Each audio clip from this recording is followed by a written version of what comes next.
एक गांव में रोहित नाम का एक मजदूर अपनी मां सविता के साथ रहता था। तब रोहित छोटा था। छोटी उम्र में ही पिता के मरने के बाद घर की सारी जिम्मेदारी रोहित पर आ जाती है। एक दिन रोहित की मां रोहित से कहती है, बेटा रोहित, मुझे अकेले घर में रहना अच्छा नहीं लगता। तुम मजदूरी पर चले जाते हो। मैं सारा दिन घर में अकेली रहती हूँ। मेरा शरीर भी अब जवाब देने लगा है। अकेले अपने आप की देखभाल करना मेरे बस की बात नहीं रही है। अगर मुझे कुछ हो गया तो तू बिल्कुल अकेला रह जाएंगे। इसलिए बेटा मेरी बात मान और अपना घर बसा ले। अच्छा माँ, मैं समझता हूँ, लेकिन आज मुझे काम पर जल्दी जाना है, वरना मालिक आज गुस्सा होंगे। इतना कहकर रोहित काम पर चला जाता है।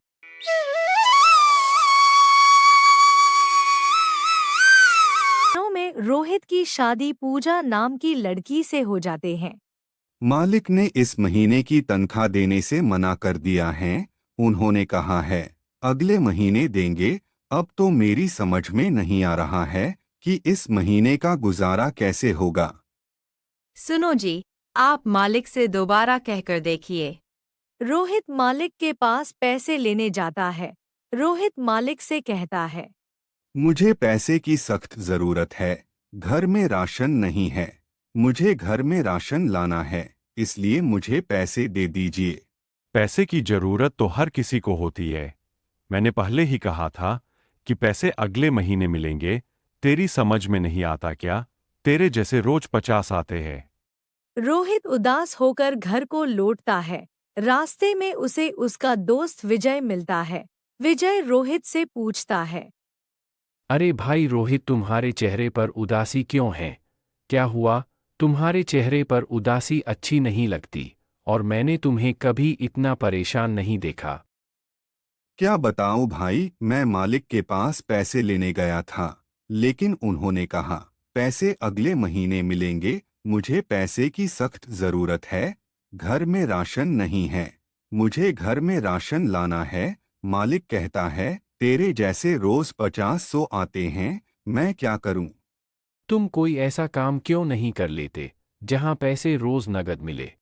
रोहित सोचता है, यदि उसे रोज नगद पैसे मिले तो उसे कोई परेशानी नहीं होगी। फिर वह अपने घर की तरफ चल देता है। भाग्यवान मालिक ने तो पैसे देने से मना कर दिया। उन्होंने कहा पैसे तो अगले महीने मिलेंगे। मैं कोई दूसरा काम देख लेता हूँ। कल मालिक के यहाँ जाकर कह दूंगा कि मैं कोई नया काम तलाश रहा हूँ। सुनो जी, आप कोई नया काम तलाश लो जहां समय पर पैसे मिल सके। फिर वह अगले दिन मालिक के पास जाता है। मैं आपके यहाँ काम नहीं कर सकता। मैं काम छोड़ रहा हूँ। मैं कोई नया काम तलाश लूंगा। और तुमने काम छोड़ दिया तो तुम्हें इस महीने के पैसे नहीं मिलेंगे, सोच लेना। रोहित यह सुनकर दुखी हो जाता है। वह सोचता है, अगर मैंने काम छोड़ दिया तो मुझे इस महीने के पैसे नहीं मिलेंगे। फिर वह फैसला करता है कि मुझे पैसे तब भी नहीं मिलेंगे। मैं यहाँ से काम छोड़कर चला जाता हूँ। फिर वह जंगल की ओर चल देता है। तो उसे एक गुफा दिखाई देती है।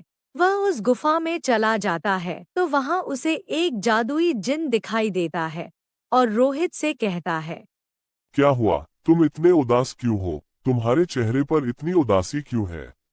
रोहित अपनी कहानी बताता है और जादुई जिन से कहता है, मैं मजदूरी करता हूँ और मालिक पैसे नहीं देते। और आप कौन हो? मैं एक जादुई जीन हूँ और ये जादुई जंगल है। तुम्हारी मदद के लिए मैं तुम्हें सोने की असर पिया देता हूँ। तुम अपना हाथ आगे करो।